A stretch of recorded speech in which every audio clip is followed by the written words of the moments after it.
జగన్ ఇంటి దగ్గరన సీసీ కెమెరాల ఫుటేజ్ వీళ్ళు అడుగుతున్నారు, వాళ్ళు ఇవ్వట్లేదు. వాళ్ళు లేవంటున్నారు, వీళ్ళు మీ దగ్గరే ఉన్నాయి అంటున్నారు. ఇప్పుడు ఏం జరుగుతుంది? వాస్తవంగా ఏంటి అసలు?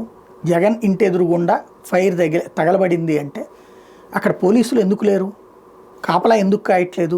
ఇంటి ముందు అది మనమే చెప్తున్నాం కదా. ఇప్పుడు ఇంటి ఎదురుగుండా ఉన్నటువంటి గార్డెన్ లాగా పెంచబడినటువంటి ప్రదేశంలోని అక్కడ అసలు అది తగలబడేదాకా అంత లోపలోళ్ళు వచ్చి పరిగెత్తుకొచ్చి ఆర్పేదాకా ఎందుకు ఆరలేదు?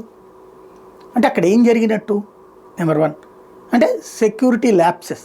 ఆ ల్యాప్సెస్ని కవర్ చేయడానికి జగన్ ఇంటి దగ్గరన సీసీ కెమెరాలు అడిగాము, వాళ్ళు ఇవ్వట్లేదు, లేవంటున్నారు. హార్డ్ డిస్క్లో ఉంటే చూడమంటున్నాం, వాళ్ళు లేదని చెప్తున్నారు, వాళ్ళు కంప్లైంట్ చేశారు అని ఇటు పోలీసులు. అదే సందర్భంలో వాళ్ళు ఏమంటారు? మేము విచారణ చేయమని మేమే కోరాము, పోలీసులు మా దగ్గరికి కాదు, మేము విచారణ చేయమని అడిగితే మమ్మల్ని అడుగుతున్నారు, అక్కడ సీసీ కెమెరాలు వాళ్ళే కట్ చేశారని వాళ్ళు అంటారు. ఎవరు కట్ చేశారు ఎవరు కట్ చేయలేదో పక్కన పెడితే అక్కడ ఇప్పుడు ఈ ల్యాప్సెస్ ఓకే, ప్రస్తుతానికి ఏం జరగలేదు కాబట్టి భవిష్యత్తులో ఏంటి?